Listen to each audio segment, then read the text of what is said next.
Everyone, welcome back to Non-Professional. Today we're going to be taking a trip through time. I'm going to be looking back through all of these artworks over the past 4 or so years, and we're going to be taking a look at loads of sketches, loads of final art that I've made over these past couple of years. Now, a lot of these came from the Drawing Life show that I did in 2016, 2017, and I finished that up in about 2019. Nowadays, we don't do as much art, but it's still nice to look back through a lot of these and just see how we've improved. So we're gonna start at the very beginning, where I really started to take art seriously again. That was way back in 2016. So let's roll the time machine.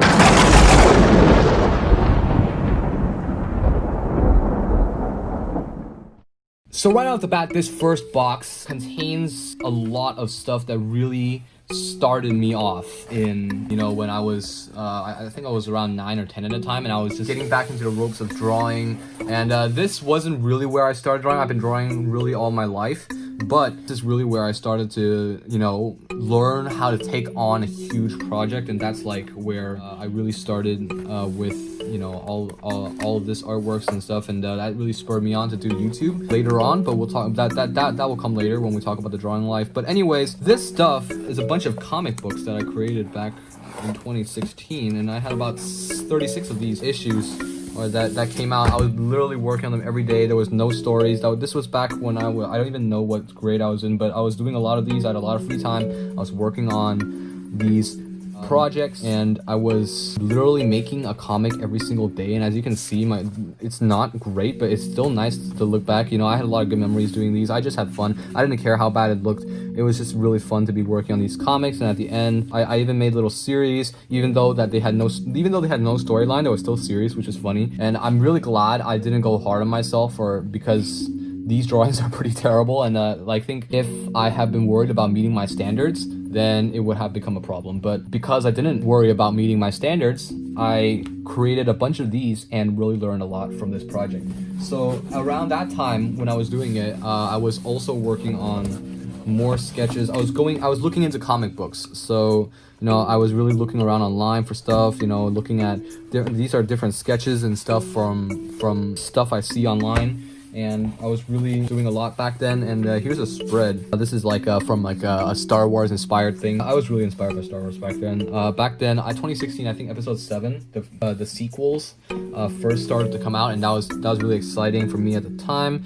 This is another one. This is like another comic book project I made about these 2 CIA agents, as you can see. So there are literally just loads of these sketches and stuff that I have created. I made little books, I would fold pieces of paper and make little books.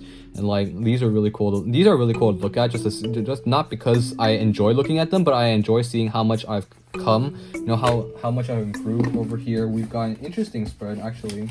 This is a cover I made for something. I don't know what it was anymore. But a lot of these I have happy memories with. These are just some of the stuff that really started me off with projects. Just the idea of working on projects, really.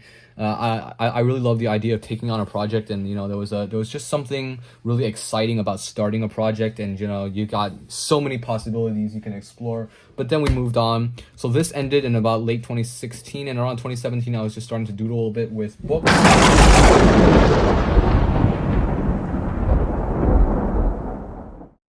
So in about 2017, I really started to work on bigger projects. So these are some comic book projects I did in 2017. As you can see, I even copyrighted them. So a lot of these, especially this one, I was really proud of at the time. But as time went on, I really just started beating myself up for it because it really didn't meet my standards.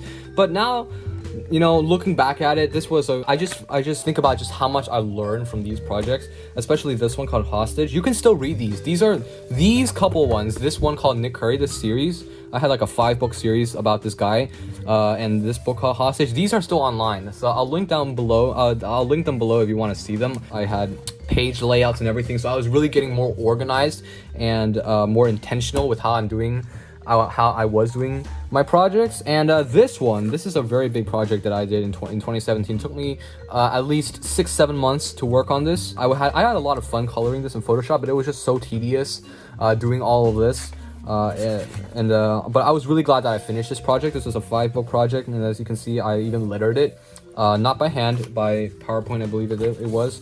These are some more thumbnails that I did for the sketches. Basically, what this was every month, I gave myself a month deadline. So I completed like 17 pages of this book in a month. So it took me 5 months to complete the books, and then another like 2 months, whatever, to write the scripts and stuff for it. So I had a lot of fun in that. This is how I did it. So basically, I would ink it, I would sketch, and then I would ink it, and then I would scan it in, and then I would color it in Photoshop. And some of the artwork I still enjoy looking at to this day, especially like this shot right here. It's like an opening film looking down through. I feel like the use of perspective, I really pat myself I pat myself on the back whenever I look at that. But the rest of the book and just the whole series in general, I definitely could have done better.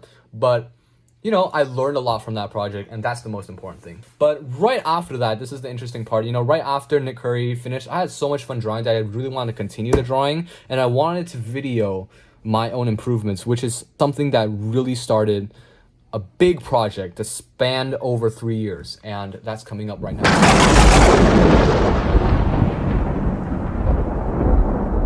So this is one of the most important folders that will ever exist inside my very cluttered storage. This is the complete drawings from the drawing life, which spanned over 3 years, 228 episodes. Again, I really wanted to continue drawing after I finished Nick Curry. I had so much fun on that project that I really wanted to continue it.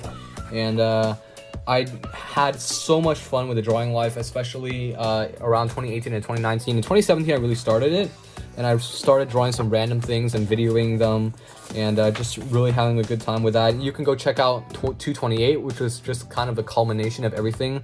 I'll link that down below as well if you want to go check that out. I explained a lot about the drawing life and that, but basically the drawing life was a show where I would draw something, and at first I didn't do a lot, but as it got more exciting and more fun, I decided to do it as a consistent thing. So every week I had at least 1 or 2 episodes coming out. So that was like one of the most fun times of 2018 and 2019. That was a highlight of 2019 and 2018 and 2019 doing these. And as you can see, I also did collabs with my friends and my peers. As you can see, this is what turned out with the collab that I did. So she drew her city right here. One of the greatest things about the drawing life that I ever did was I met so many great people in my community whom I still keep in touch with today. A lot of great stuff came from the drawing life, and I learned a lot about YouTube. I learned a lot about video editing. I learned a lot about so many things when I did the drawing life. And coming up to the last final drawings, there's 100 things in one. I took this challenge after seeing a couple of my friends do it. So here's another one. Here's one that remains on the non-professional channel as a public video. This is one of my favorite ones. I think I may have to use this as prints sometime, and you know, just sell them or whatever. This is a really cool one in terms of color. And as you can see, here's a calendar where I would just see, as you can see, there's different videos coming out every Monday and Thursday. So I will put that there. I don't know how much time I had back then, but it was a lot. It was a lot of free time that I had to work on this one project. And this one project was crazy. Look at how thick that's gonna be.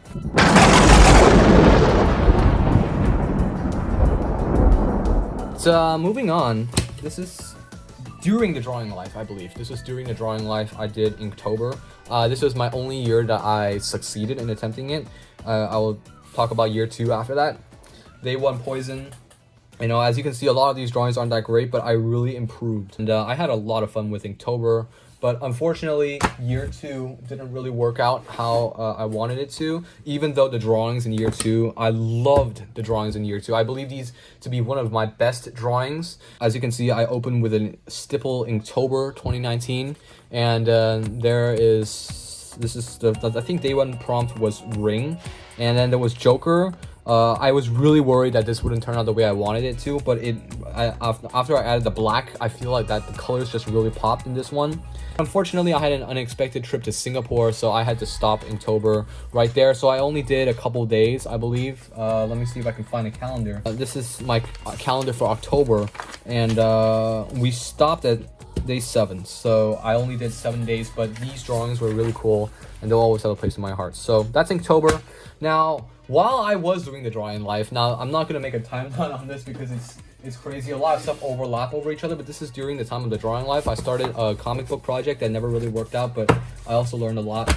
about that. And I didn't do these with Photoshop. I was thinking about doing it on Photoshop, but I just decided to do it entirely with Copic markers. So that was 2019. That was what I was doing while doing season 2 of the Drawing Life, I believe it was. So I was doing that and the Drawing Life. As you can see, I was literally cramping up my whole calendar doing this project. I do want to mention that before I had also taken on more graphic novel projects. As you can see, this is another project that did not succeed, but this was like more like a space project, sci-fi project, something like Star Wars. It's pretty cool. This is a pretty cool chart right here. This is every single Copic marker that exists. This is why collecting Copics is so hard, and I hope to make a video on that sometime. It can be so addicting. Look at how many colors there are on this. But I got this from Singapore, and I believe we're coming to a pretty close end right there. I want to take a look at these couple artworks right here. These, I don't even know what this was for. I believe this was for a project as well.